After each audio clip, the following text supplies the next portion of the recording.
మీరు ఎప్పుడైనా science and technology చదివేటప్పుడు science and technology plays a vital role in understanding the content. మనం చదివేటప్పుడు ప్రతి ఒక్క అంశం గురించి కూలంకుషంగా ఫస్ట్ నేర్చుకోవడం అలవాటు చేసుకోండి. ఈ 3 నెలలు మీరు చెట్టు నరకడం మీద ఫోకస్ పెట్టే బదులు గొడ్డల్ని ఏ విధంగా పదును పెట్టాలి అనేదాన్ని చూడండి. Everyone busy in cutting tree rather than sharpening their axes. దయచేసి మీరు ఏం చేయాలి సార్ అంటే సిలబస్ కాపీని ప్రాపర్గా అర్థం చేసుకోండి. మీరు ఇంత దూరం వచ్చారు అంటే మీకు ఆల్రెడీ అన్నీ తెలుసు. ఓకే, తెలిసింది ప్రాపర్గా తెలుసా లేదా అని తెలుసుకోవడమే గేమ్ ఇక్కడ. నిన్న మనము సైన్స్ అండ్ టెక్నాలజీలో సాంప్రదాయ మరియు నూతన ఆవిర్భావ అంశాల గురించి చూసాం. సాంప్రదాయ అంశాలంటే ఏంటి? Physics, chemistry, biology, astronomy, medicine, Ayurveda, సిద్ధ, యునాని ఇలాంటివి చూసాం. మరియు నూతన ఆవిర్భావ అంశాలు ఏంటి? నూతన ఆవిర్భావ అంశాలంటే ఫ్రమ్ చంద్రయాన్ 3 నుంచి, స్పేస్ ఎక్స్ నుంచి, హబుల్ టెలిస్కోప్ నుంచి మనం ఈరోజు తొడిగేటటువంటి చొక్కాలు, స్టెయిన్లెస్ చొక్కాల వరకు, స్టెయిన్లెస్ ప్యాన్స్ వరకు, గ్యాస్ చుట్టూ, okay, cloud computing, artificial intelligence, ప్రతి ఒక్క అంశంలో నూతన ఆవిష్కారం ఉంది. మీరు వాడే పెన్నులో ఉన్న నిబ్బు కూడా మోడర్న్ టెక్నాలజీనే. మీరు వాడే ఇంకు కూడా మోడర్న్ టెక్నాలజీ. నానో పార్టికల్స్ గురించి మాట్లాడతాం. అంటే రోబోటిక్స్, డిసీజ్ డయాగ్నోసిస్ చేసే విధానం. ఓకే, ఈరోజు 2D స్కానింగ్ అని, 3D స్కానింగ్ అని చాలా అడ్వాన్స్ స్కానింగ్స్ వచ్చాయి, రోబోటిక్ సర్జరీస్ వచ్చాయి. ఈవెన్ ఆయిల్ స్పిల్స్ అయ్యాయనుకోండి, సముద్రంలో ఆయిల్ స్పిల్స్ అయితే వాటిని, ఆ ఆయిల్ని తినడానికి కూడా మనకి ఆయిల్ జాపర్స్ అని వాడుతున్నాం మనం. ఓకే, సో వాటన్నిటి గురించి మనం నిన్న నేర్చుకున్నాం. ఈరోజు ఏం నేర్చుకుంటాం అంటే సైన్స్ అండ్ టెక్నాలజీచే విలువ జత చేర్చు అంటే వాల్యూ అడిషన్ గురించి నేర్చుకుంటాం. Okay, what is value added అంటే ఏం వాల్యూ అడిషన్ అయింది? వాల్యూ అడిషన్ అంటే ఇక్కడ ఏమని మాట్లాడుతున్నాడు? స్టార్టింగ్లో మనకి ప్రాచీన అన్నాడా, ఏమన్నాడు? అది సైన్స్ అంటే సాంప్రదాయ అన్నాడు. ఓకే, సాంప్రదాయ అన్నాడు, మరియు నూతన అని అన్నాడు. సో దీని తర్వాత ఇంకేమైనా వాల్యూ అడిషన్ అయిందా? అదొకటి ఇలాగైనా అర్థం చేసుకోవచ్చు.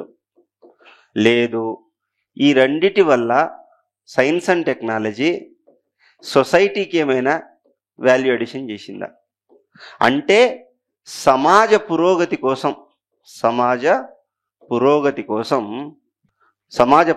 కోసం ఏమేం వాల్యూ అడిషన్ జరిగింది? ఇప్పుడు సమాజం ఊరికే డెవలప్ అవుతుందా? అవ్వదు. రోడ్ అండ్ ట్రాన్స్పోర్టేషన్ వేయాలి. ఎప్పుడైనా రోడ్ అండ్ ట్రాన్స్పోర్టేషన్ పెరిగింది అనుకోండి, ఎప్పుడైనా నీకు స్పీడ్ పెరిగితే డిస్టెన్స్ తగ్గుతుంది. మీకు తెలుసు, బేసిక్ థింగ్ ఇది. అప్పుడు ఏమవుతుంది? దూరభార ప్రయాణాలు చేసి నీకు ఇన్వెస్ట్మెంట్స్ పెరుగుతాయి. రోడ్స్ బాగుంటే ఇన్వెస్ట్మెంట్ పెరుగుతుంది. ఇన్వెస్ట్మెంట్స్ పెరిగితే ఆటోమేటిక్గా ఇండస్ట్రీస్ పెరుగుతాయి. ఇండస్ట్రీస్ పెరిగాయి అనుకోండి, ఆటోమేటిక్గా గూడ్స్ అండ్ సర్వీసెస్ ప్రొడ్యూస్ అవుతాయి. ఇలా గూడ్స్ అండ్ సర్వీసెస్ ప్రొడ్యూస్ అయితే మనకి ఈ గూడ్స్ అండ్ సర్వీసెస్ ప్రొడ్యూస్ చేయడానికి ఎంప్లాయీస్ కావాలి. అదే స్కిల్డ్ ఎంప్లాయీస్. మామూలుగా ఈ స్కిల్డ్ ఎంప్లాయీస్ తక్కువ జీతానికి పనిచేస్తారా? ఎక్కువ జీతానికి పనిచేస్తారు. High wages. మరి హై వేజెస్ వచ్చినవాడు ఎలా ఉంటాడు? హై వేజెస్ వచ్చినవాడు ఎక్కువ ఖర్చు పెడతాడు కాబట్టి పర్చేసింగ్ పవర్ ప్యారిటీ ఎక్కువ ఉంటుంది. సో వాడు విద్య కోసమనో, లేదా ఆరోగ్యం కోసమనో, ఓకే, లేదా ఆనందం కోసమనో, దేనికోసం వెయిట్ చేయడు. వాడు ఖర్చు చేసుకుంటాడు. మళ్ళా ఖర్చు చేసుకుంటాడు కాబట్టి డిమాండ్ అండ్ సప్లై పెరుగుతుంది. ఓకే, డిమాండ్ పెరుగుతుంది కాబట్టి ఈ ఇండస్ట్రీస్ సప్లై చేయడానికి ట్రై చేస్తుంది. సో దీని ద్వారా అంటే ఏంటి? నూతనంగా వస్తున్నటువంటి సమాజంలో చాలా యాడ్ చేస్తున్నాయి. అర్థమైంది నేనేం మాట్లాడాను?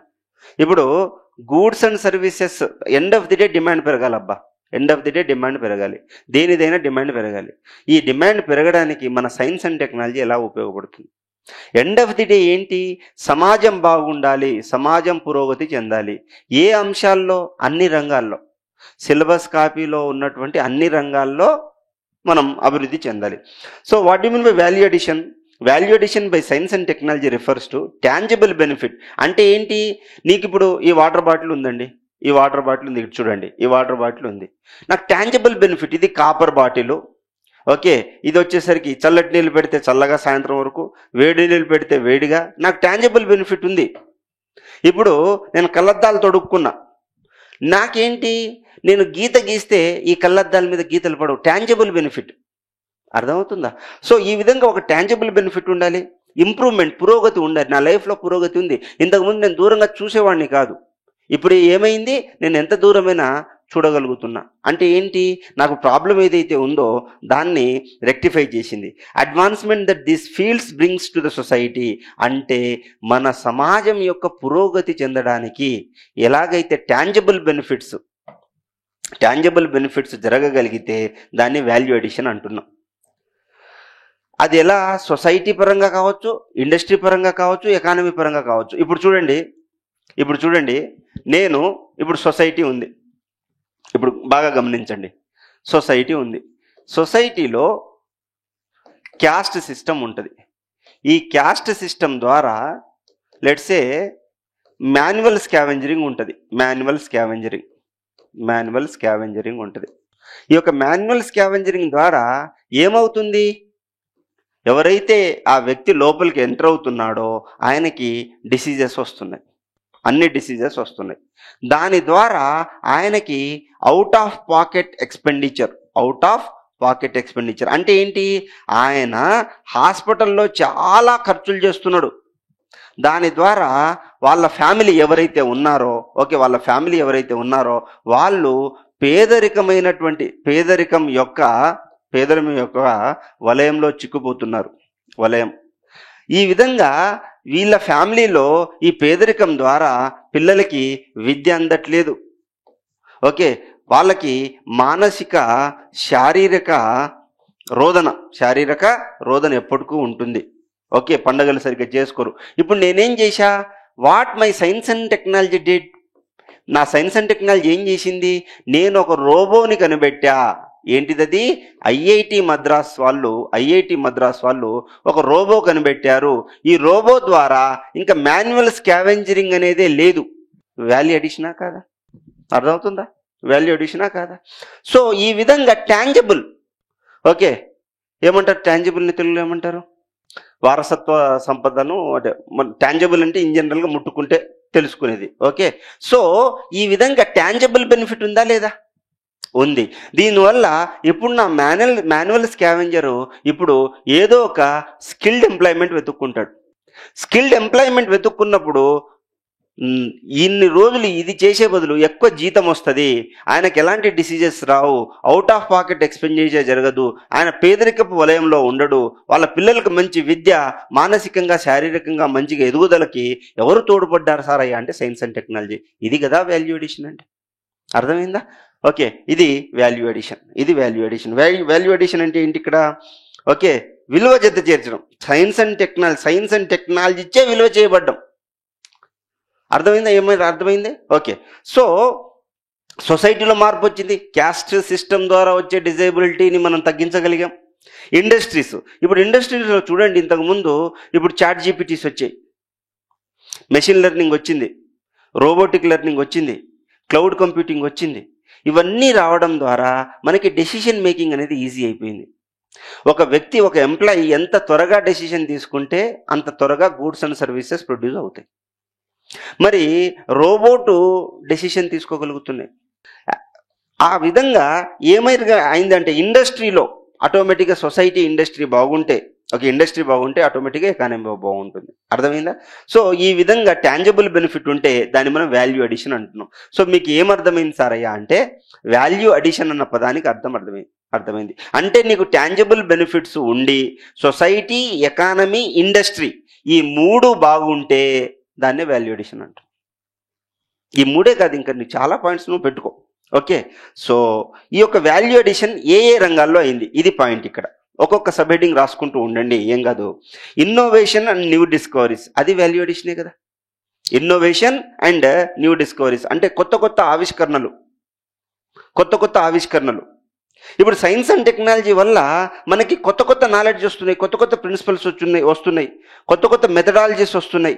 ఓకే, సో దీనివల్ల ఏమైంది, మెడిసిన్, అగ్రికల్చర్, ఇంజనీరింగ్లో చాలా బెనిఫిట్ జరిగిందా లేదా?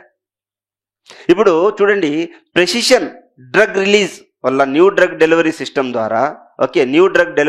ద్వారా నీకు ఎక్కువ మందులు వాడకుండా తక్కువ మందుల్లో జరుగుతున్నాయి కదా. ఇప్పుడు చూడండి, నేను ఒక హెల్త్ అనే సెక్టార్ తీసుకుంటే ఏమవుతుంది, ఇన్నోవేషన్స్ గురించి మాట్లాడతా లేదా కొత్త డిస్కవరీస్ గురించి మాట్లాడతా అంటే నూతన ఆవిష్కరణల గురించి మాట్లాడతా. ఇంతకుముందు ఒక సర్జరీ అయితే బెడ్ రెస్ట్ చాలా రోజులు తీసుకోవాల్సి వచ్చేది. ఎందుకు, చాలా కుట్లేసినప్పుడు ఓకే, ఈ కుట్లు మనకి అంత మంచి ఎన్విరాన్మెంట్ ఉండదు కాబట్టి బ్యాక్టీరియల్ ఇన్ఫెక్షన్ అవుతుంది. ఇలా బ్యాక్టీరియల్ ఇన్ఫెక్షన్ అయ్యి ఆ సర్జరీకి అయిన కాస్ట్ కంటే ఎక్కువ రికవరీకి ఎక్కువ పడుతుంది. అప్పుడు మళ్ళీ యాంటీబయాటిక్స్ ఎక్కువ వాడాల్సి వచ్చేది. ఈ యొక్క యాంటీబయాటిక్స్కి మళ్ళా ఖర్చు. దీనివల్ల బ్యాక్టీరియల్ రెసిస్టెంట్ అంటే ఏమంటారు, యాంటీబయాటిక్ రెసిస్టెంట్ బ్యాక్టీరియాస్ తయారవుతున్నాయి. నేనేం చేశా, రోబోటిక్ సర్జరీ ద్వారా లేదా ప్రెసిషన్ సర్జరీ ద్వారా లేదా నేను ఏం చేశాను, లేజర్ ట్రీట్మెంట్ ద్వారా నేను ఏం చేయగలిగాను సారయ్యా అంటే, ఇక్కడ నేను ఏం చేయగలిగానంటే పేషెంట్లకి తక్కువ కుట్లు, తక్కువ సూచర్స్ పడతాయి. లేదు అనుకుంటే నేను లేజర్ బీమ్ ద్వారానే కట్ చేయడం ద్వారా ఎక్స్టర్నల్గా వూండ్ కనిపించదు కాబట్టి బ్యాక్టీరియల్ ఇన్ఫెక్షన్ అవ్వదు కాబట్టి తొందరగా రికవరీ అవుతాడు. అర్థమైందా నేనేం మాట్లాడాను? అందరికి అర్థమవుతుందా నేనేం మాట్లాడాను? ఇంకొకటి, నేను ఫర్ ఎగ్జాంపుల్ ఆటమ్ సైన్స్ గురించి చూద్దాం. మనము ఇప్పుడు ఈ సంవత్సరం వచ్చిన నోబెల్ ప్రైజు దేని మీద వచ్చింది, క్వాంటమ్ మెటీరియల్స్ మీద వచ్చింది, క్వాంటమ్ పార్టికల్స్ మీద వచ్చింది. సో క్వాంటమ్ గురించి మాట్లాడుతున్నానంటే ఏంటి, నానో పార్టికల్ గురించి మాట్లాడుతున్నట్టు. ఓకే, ఇంతకుముందు నేను టీవీలు ఎట్లా ఒక క్యాథోడ్ రే టీవీ చూసేవాడిని. దాని తర్వాత ఏమొచ్చింది, ఎల్ఈడి వచ్చింది. దాని తర్వాత ఏమొచ్చింది, ఓఎల్ఈడి వచ్చింది. దాని తర్వాత ఏమొచ్చింది, ప్లాస్మా టీవీ వచ్చింది. దాని తర్వాత ఏమొచ్చింది, నానో ప్లాస్మా టీవీ వచ్చింది. ఇప్పుడు క్వాంటమ్ ప్లాస్మా అంటే నీకు పిక్చర్ క్లారిటీ విపరీతంగా ఉంటుంది, నిజంగా చూస్తున్నట్టు. ఎందుకు, నీకు కొత్త ఇన్నోవేషన్స్ వల్ల నీకు ఇక్కడ ఏమవుతుంది, మెటీరియల్ కాస్ట్ తగ్గుతుంది, అంతే కదా. నీకు మెటీరియల్ కాస్ట్ తగ్గింది అనుకోండి, ఓవరాల్ ప్రొడక్ట్ కాస్ట్ తగ్గుతుంది. అప్పుడు మనం కనిపెట్టిన గూడ్స్ అండ్ సర్వీసెస్ ఏవైతే ఉన్నాయో ఈ గూడ్స్ అండ్ సర్వీసెస్ అన్నీ అందరికీ అందుబాటులో ఉంటాయి. బేసికల్లీ ఇన్నోవేషన్స్ అన్నీ కేవలం డబ్బులున్న వాళ్ళకే యూజ్ అవుతాయి. బట్ ఇలా క్వాంటమ్ లెవెల్లో నువ్వు ఒక మెటీరియల్ని తయారు చేయగలిగితే, ఒక చిన్న పల్సటి స్క్రీన్ తయారు చేయగలిగితే, నువ్వు ఎంత చిన్న ఇల్లైనా మంచి టీవీ ఫిక్స్ చేసుకోవచ్చు. నువ్వు మళ్ళీ టీవీ కోసం ఒక ప్లేస్ వెతకాల్సిన అవసరం లేదు. ఒక చొక్కాని తీసి ఇంకో చోట అతికించుకోవచ్చు దాన్ని. నీకు కొత్త ఇన్నోవేషనా కదా. ఓకే, సో ఈ మాదిరిగా సరే ఇంకో ఇన్నోవేషన్ చూద్దాం. ఇదేంటి, ఒకటి మనం దేంట్లో చూసాం, ఒకటేమో హెల్త్లో చూసాం, ఒకటేమో ఆటమ్ సైన్స్లో చూసాం, నానో పార్టికల్లో చూసాం. ఇప్పుడు స్పేస్ టెక్నాలజీలో చూద్దాం. ఇప్పుడు మనము స్టార్టింగ్లో సాలిడ్ ప్రొపెలెంట్ వాడేవాళ్ళం, సాలిడ్ ఫ్యూయల్ వాడేవాళ్ళం. దాని తర్వాత Nambi Narayan and APJ Abdul Kalam sir వీళ్ళిద్దరు కలిసి ఏం చేశారు, లిక్విడ్ ప్రొపెలెంట్. ఇంకా చాలా మంది ఉన్నారు లిక్విడ్ ప్రొపెలెంట్ అంటే యుఆర్ రావు కావచ్చు, okay, under the guidance of Ambalal Sarabhai కావచ్చు. ఓకే, లిక్విడ్ ప్రొపెలెంట్ మీద అంటే కొత్త ఇన్నోవేషనా కాదా, ఇది న్యూ డిస్కవరీయా కాదా? ఓకే, నెక్స్ట్ వచ్చేసరికి దాని తర్వాత ఏం చేశారు, క్రయోజెనిక్ ఇంజన్ని వాడారు. ఓకే, క్రయోజెనిక్ ఫ్యూయల్ని తీసుకురాగలిగారు. మరి ఈ క్రయోజెనిక్ ఫ్యూయల్ వల్ల మనము ఎక్కడికి వెళ్ళబోతున్నాం? ఆదిత్య L1ని లాంచ్ చేయగలిగాం. ఓకే, ఆదిత్య L1ని లాంచ్ చేయగలిగాం. లేకపోతే చంద్రయాన్ 3 సక్సెస్ చేయగలిగాం. చంద్రయాన్ 3 సక్సెస్ చేయడం, లేకపోతే మన ఈ యొక్క వేరే డిఫరెంట్ స్పేస్ టెక్నాలజీస్ మనం చేయగలిగాం. దాని తర్వాత అంటే ఇప్పుడు చూడు, కొత్త డిస్కవరీస్ రావడం వల్లే కదా మనం వికాస్ ఇంజన్ని కనిపెట్టగలిగాం. వికాస్ ఇంజన్ ఫుల్ ఫామ్ ఏంటి? విక్రమ్ అంబాలాల్ సారాభాయ్. ఈ యొక్క ఇంజన్ ద్వారా ఓకే పిఎస్ఎల్విలో వాడేటటువంటి Vikas engine, this is also called as the working horse of the ISRO. అందుకోసం మనము 100కు పైగా శాటిలైట్లు మనము ఆకాశంలో పెట్టగలుగుతున్నాం కదా. ఇది కొత్త డిస్కవరీయే కదా. ఇంకోటి మనము జనరల్గా ఇప్పుడు చూడండి, డిస్కవరీ స్పేస్ టెక్నాలజీలో మాట్లాడతా. స్టార్టింగ్లో మనం ఏం చేశాము? సౌండింగ్ రాకెట్స్ ఉండేవి. దాని తర్వాత ఏం చేశాము? దాని తర్వాత ఎస్ఎల్వి శాటిలైట్ లాంచ్ వెహికల్, దాని తర్వాత ASLV augmented satellite launch vehicle, దాని తర్వాత పిఎస్ఎల్వి, దాని తర్వాత జిఎస్ఎల్వి. ఇప్పుడు మనము ఎస్ఎస్ఎల్వి దగ్గరకు వచ్చాము. ఈ ఎస్ఎస్ఎల్వి ఏంటి? ఈ యొక్క శాటిలైట్ని మనము వర్టికల్గా మరియు హారిజాంటల్గా అసెంబుల్ చేసుకోవచ్చు. 3 వ్యక్తులు చాలు. ఇంతకుముందు లారీలు కావాలి, క్రేన్స్ కావాలి. ఇప్పుడు ఎత్తుకెళ్ళి అసెంబుల్ చేసి పక్కనే ఉన్న లో ఎర్త్ ఆర్బిట్ మీద పెట్టొచ్చు. ఇంకా స్పేస్ టెక్నాలజీ గురించి మాట్లాడాలంటే ఇప్పుడు నేను సోలార్ పార్కర్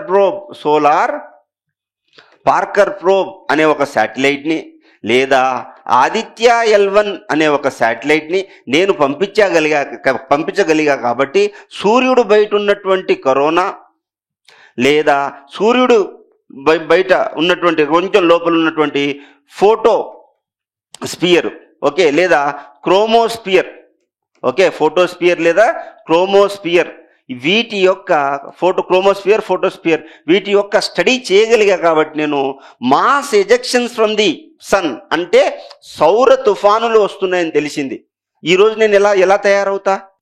ఆ సౌర తుఫాను తట్టుకునేటట్టు నేను తయారవుతా. మరి ఇది డిస్కవరీ కాదా? అంటే ముందే నాకు తెలిసిపోతున్నాయి కదా. ఓకే, ఇప్పుడు మనం ఏ సెక్టార్ గురించి మాట్లాడాం? మనం స్పేస్ టెక్నాలజీ మాట్లాడాం, హెల్త్ మాట్లాడాం. ఇంకా నేను మాట్లాడాలనుకుంటే ఇప్పుడు నేను దేంట్లో మాట్లాడతా సార్ అంటే నేను ఎడ్యుకేషన్లో మాట్లాడతా. చూడండి, నేనేం చేస్తున్నా? డిఫరెంట్ రంగం తీసుకుంటున్నా, డిఫరెంట్ ఎగ్జాంపుల్ ఇస్తున్నా. మీరు కూడా ఇదే మాదిరిగా డిఫరెంట్ డైమెన్షన్స్ తీసుకోవాలి. డిఫరెంట్ ఎగ్జాంపుల్ రాస్తే ఎగ్జామినర్ హ్యాపీగా ఫీల్ అవుతారు. ఒకటి చూడు, ఎడ్యుకేషన్లో ఇంతకుముందు నేను ఏం వాడేవాడిని? Black board వాడేవాడిని. లేదు అనుకుంటే చాక్ పీస్ వాడేవాడిని. ఈ యొక్క బ్లాక్ బోర్డు మరి చాక్ పీస్ వాడినప్పుడు ఏమైంది సార్ అయ్యా అంటే టీచర్కి థ్రోట్ ఇన్ఫెక్షన్ వచ్చేది, ఆ డస్ట్కి అలర్జీ వచ్చేది. డస్ట్ అలర్జీ వచ్చి అందుకోసమే టీచర్ని ఒక కొవ్వొత్తిలాగా ఆయన కరుగుతూ మన అందరికి వెలుగునిస్తున్నారు ఆ రోజుల్లో. మరి ఈరోజు ఏమైంది? డిజిటల్ బోర్డు వచ్చేసింది. డిజిటల్ బోర్డు వచ్చింది. ఇది ఇన్నోవేషన్ కాదా? ఇంతకుముందు నేను క్లాస్కి వచ్చి పాఠం చెప్తే పిల్లలు వినేవాళ్ళు. ఈరోజు నేను ఒక పాఠం చెప్తుంటే దేశం మొత్తం పిల్లలు పాటలు వింటున్నారు. ఇది ఇన్నోవేషన్ కాదా? ఇది వాల్యూ ఎడిషన్ కాదా? ఇది కూడా వాల్యూ ఎడిషనే కదా. మరి అగ్రికల్చర్లో మాట్లాడదామా? అగ్రికల్చర్లో కూడా మాట్లాడదాం. మరి అగ్రికల్చర్లో ఇంతకుముందు నేను భూమిని దున్ని మొలకెత్తేవాడిని. ఈ యొక్క పెస్ట్ తినేసేది, చీడపీడలు తినేసేయి, దిగుబడి లేదు. ఇంతకుముందు వ్యవసాయం అంటే లాస్ మేకింగ్, అసలు బిజినెస్ కూడా కాదు. నువ్వు తిండి తినడానికి సబ్సిస్టెన్స్ ఎకానమీ అంతే. సబ్సిస్టెన్స్ ఎకానమీ అంటే ఏంటి? తినడానికే, జీవనాధారం కోసమే మనం వ్యవసాయం చేసేవాళ్ళం. దాని తర్వాత ఏమైంది? ఎంతో కొంత బిజినెస్ లా చూడడం స్టార్ట్ చేయం, but it is loss making. But ఇప్పుడు ఏం చేశాను నేను? డిఫరెంట్ బయోటెక్నాలజీ ద్వారా ఎవరు బయోటెక్నాలజీ ద్వారా లేదా గ్రీన్ రెవల్యూషన్ ద్వారా నార్మన్ బోర్లాగ్ కావచ్చు, ఎంఎస్ స్వామినాథన్ కావచ్చు, వీళ్ళు చేయబట్టి నేను హై ఈల్డింగ్ వెరైటీ సీడ్స్ తీసుకురాగలిగా. నేను నా పేదవాడి ఆకలి తీర్చగలిగిన, నేను హంగర్ పవర్టీ ఏంటి, ఇంతకుముందు బెంగాల్ ఫెమైన్ వస్తే కొన్ని లక్షల మంది చనిపోయారు తిండి లేక. ఈవెన్ మన తెలంగాణలో కూడా బంకమట్టి తిని బతికిన రోజులుండే. ఈ రోజు కూడా తెలంగాణలో కొన్ని ట్రైబల్ ఏరియాస్లో తినడానికి అన్నం ఉండదు. మన ఈ యొక్క ఇదే చేస్తారు, మన ఏమంటారు, మన మొక్కజొన్న కంకి తిని దాని నుంచి వచ్చే అన్నం తింటారు. దాని నుంచి దానా వస్తుంది, దాని నుంచి వండుకొని తింటారు. ఓకే, సో ఇప్పుడు ఏమైంది, high yielding variety of the seeds నుంచి ప్రొడక్టివిటీ, ఉత్పాదన పెరిగింది. ఈ ఉత్పాదన పెరగడం ద్వారా ఏమైంది సార్ అంటే లాస్ మేకింగ్ బిజినెస్ కాస్త ప్రాఫిట్ మేకింగ్ బిజినెస్గా అయింది. ఈరోజు నా పత్తి రైతు కావచ్చు, మిర్చి రైతు కావచ్చు, లక్షలాధికారి అయ్యాడు, కొంతమంది కోట్లాధికారి అయ్యారు. లేదు సార్ నాకు సాయిల్ వద్దు అనుకుంటే నీకు పోనీ కల్చర్ విత్ లిక్విడ్ ఓన్లీ చేస్తున్నావు.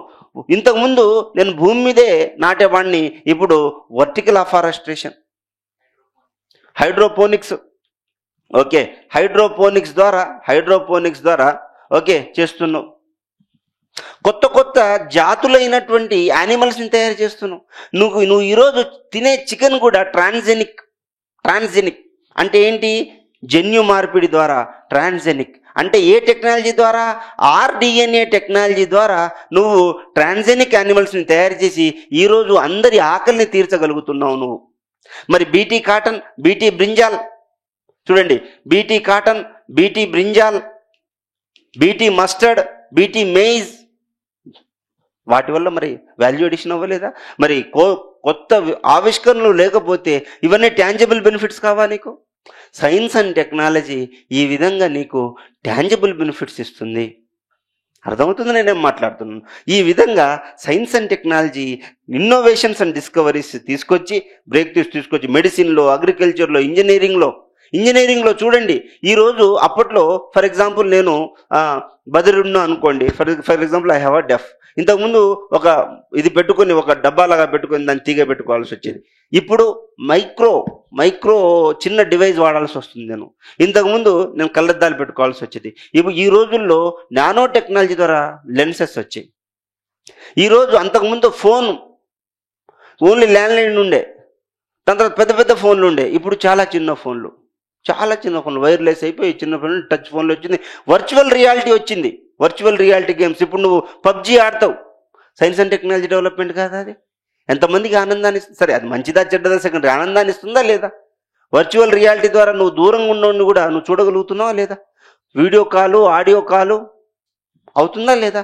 ఇదంతా వాల్యూ అడిషనా కాదా? Tangible value addition. Next improved quality of life అంటే నీ ఆయురార్థం పెరుగుతుందా లేదా? ఇప్పుడు నేను నీకు బ్లడ్ టెస్ట్ చేసి 299 రూపాయలకి బ్లడ్ టెస్ట్ చేసి నీకు ముందే థైరాయిడ్ వస్తుందో లేదో చెప్తున్నా, జెనెటికల్ మ్యాపింగ్ చేస్తున్నా. ఈరోజు కరోనా వ్యాక్సిన్ ఎలా కనిపెట్టారండి? ఈ యొక్క కరోనా వైరస్ యొక్క జీన్ని మ్యాపింగ్ చేసి మనం మందు కనిపెట్టామా లేదా? జీన్ మ్యాపింగ్ చేసి. అంతెందుకు, హ్యూమన్ జీనోమ్ ప్రాజెక్ట్ ద్వారా మనిషికి ఇంకొక 20-30 సంవత్సరాల్లో ఏ రోగాలు వస్తుందో కూడా మనం మ్యాపింగ్ చేయగలిగాం. మరి లైఫ్ ఎక్స్పెక్టెన్సీ పెరుగుతుందా లేదా? అంతెందుకండి, స్టెమ్ సెల్ టెక్నాలజీ ద్వారా నువ్వు ఫోన్ చేసి నాకు ఒక గుండె కావాలి, నీ గుండె నీకు వచ్చేస్తుంది. Stem cell technology. మరి ఆయురార్థం పెరిగిందా లేదా? అది వాల్యూ అడిషనా కాదా? ఆ మాదిరిగా మనం మాట్లాడుకున్నట్లే ఎకనామికల్ గ్రోత్. మరి ఇంత డెవలప్మెంట్ అయినప్పుడు roads, transportation, irrigation, land, labour, entrepreneur capital ఇవన్నీ ఉన్నాయి. ఫ్యాక్టర్స్ ఆఫ్ ప్రొడక్షన్ ఇవన్నీ ఉన్నాయి. వీటిలో డెవలప్మెంట్స్ వచ్చాయి, ఎకానమీ పెరిగింది. ఈరోజు ఎకానమీ ఈవెన్ ఊర్లలో ఉండేటటువంటి పాడి పరిశ్రమ రైతు కూడా పాలు డైరెక్ట్గా సిటీకి వచ్చి అమ్ముతున్నాడు. ఆరోగ్య మిల్క్ కావచ్చు, వేరే మిల్క్ కావచ్చు, డైరెక్ట్ వచ్చిందా లేదా? ఇదంతా టెక్నాలజీ కాదా? ఓకే, దానివల్ల ఎకానమీ గ్రో అయిందా లేదా? దీనివల్ల ఎంప్లాయ్మెంట్ పెరిగిందా లేదా? ఆపర్చునిటీస్ పెరిగినాయా లేదా? ఇప్పుడు చూడండి, ఈ మెట్రో ఉంది, ఈ మెట్రో ఎల్బీ నగర్ వరకు ఉంది, ఈ మెట్రో అటు మాదాపూర్ వరకు ఉంది. ఇప్పుడు ఏం చేస్తాడు ఐటీ ఎంప్లాయీ? అక్కడే ఉంటే రెంట్ కట్టలేక ఎల్బీ నగరు, వనస్థలిపురం నగర్ ఉంటాడు. ఆయన అక్కడ కార్ పార్కింగో బండి పార్క్ చేసుకుని అక్కడి నుంచి అక్కడికి వెళ్తాడు. ఆపర్చునిటీస్ పెరిగాయా లేదా? సో టెక్నాలజీ ద్వారా ఆపర్చునిటీస్ పెరుగుతాయి, పేదరికం తగ్గుతుంది, ఎన్విరాన్మెంటల్ సస్టైనబిలిటీ వస్తుంది.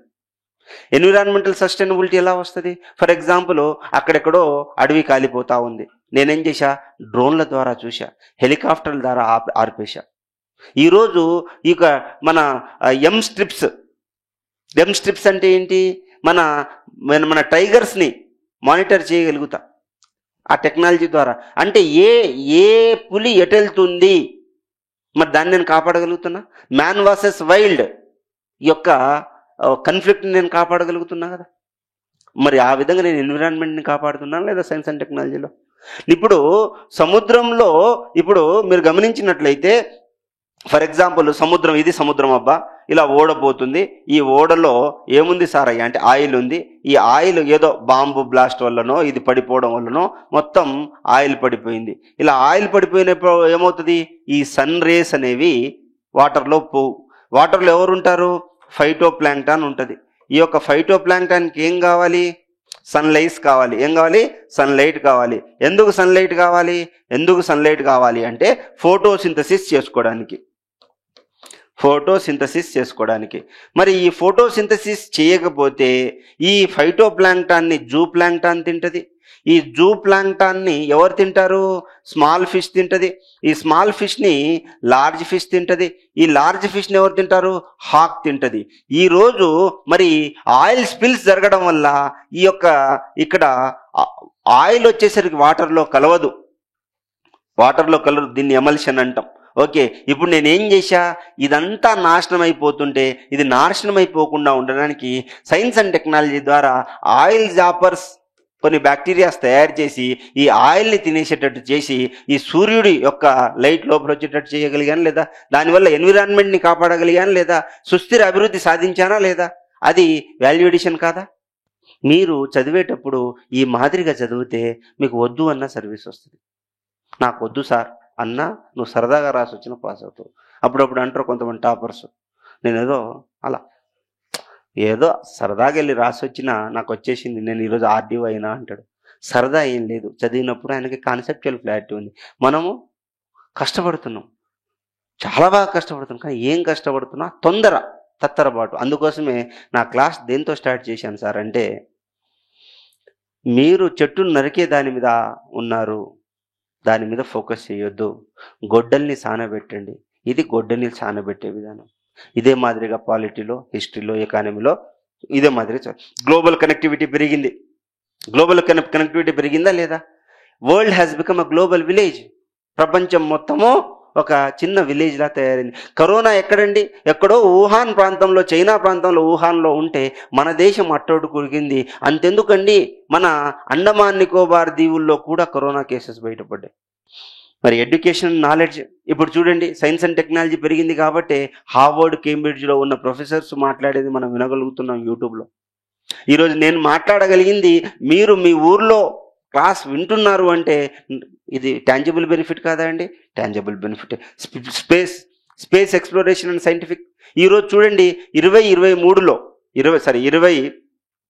2039 కల్లా మన ఇస్రో సైంటిస్టులు చెప్పినట్టు ఒక ఆస్ట్రాయిడ్ వచ్చి ఇండియాని అంటే మన జనరల్గా ఎర్త్ని గుద్దబోతుంది. గుద్దినప్పుడు విషవాయువులు వచ్చి ఏ విధంగా అయితే డైనోసార్స్ చనిపోతున్నాయో ఆ విధంగా మనం కూడా చనిపోయే అవకాశం ఉందని చెప్పడం జరిగింది. మరి చూడండి, మరి ఓవరాల్ డెవలప్మెంట్ కాదా? ఈ విధంగా చూడండి, నేను ఇప్పుడు ఏం కంప్లీట్ చేసినా, నిన్నేమో సాంప్రదాయ నూతన ఆవిర్భావ అంశాలు కంప్లీట్ చేస్తే ఈరోజు మనం సైన్స్ అండ్ టెక్నాలజీ విలువ జత చేర్పు, వాల్యూ అడిషన్ గురించి చూసాం. సో క్వశ్చన్ ఏమన్నాడంటే అంటాడు, సైన్స్ అండ్ టెక్నాలజీ విలువ జత చేర్పు అంశాల గురించి పేర్కొనండి అంటాడు. అంతే, స్టేట్మెంట్ తీసుకొచ్చి డైరెక్ట్ క్వశ్చన్ అడుగుతాడు. How science and technologies value addition impacted socio economic development of the country అంటాడు. ఇదే క్వశ్చన్. ఈ క్వశ్చన్కి ఆన్సర్ చెప్పిన నేను. మీరేం చేస్తారు? ఇంకా చదువుతూనే ఉంటారు. మంచిదే, చదవండి. పాస్ అయ్యేవాడు పాస్ అవుతాడు, ఇలా చదివేవాడు కంపల్సరీ పాస్ అవుతాడు. సో రండి, ఎపిటోమ్కి రండి. కంపల్సరీ సైన్స్ అండ్ టెక్నాలజీని మీ భాషలో చెప్తా, మీకు అర్థమయ్యేటట్టు చెప్తా. 100 మార్కులు నా చేతిలో సైన్స్ అండ్ టెక్నాలజీ ఉంది. సొసైటీ 50 మార్కులకు ఉంది. సైన్స్ అండ్ టెక్నాలజీ ఎస్ఏ 50 మార్కులకు ఉంది. సొసైటీ ఎస్ఏ 50 మార్కులకు ఉంది. అంటే మీ గణేష్ సార్ మీకు ఎన్ని మార్క్స్ ఇస్తారు? 250 మార్క్స్ గణేష్ సారే ఇస్తారు. నాది మీ భాష, నేను మీ భాషలో మాట్లాడతా, మీకు అర్థమయ్యే భాషలో మాట్లాడతా. నాకు వచ్చిన భాషలో నేను మాట్లాడను. దేర్ బై మీకు ర్యాంక్ వస్తుంది, మాకు ఆనందం వస్తుంది. Thank you so much.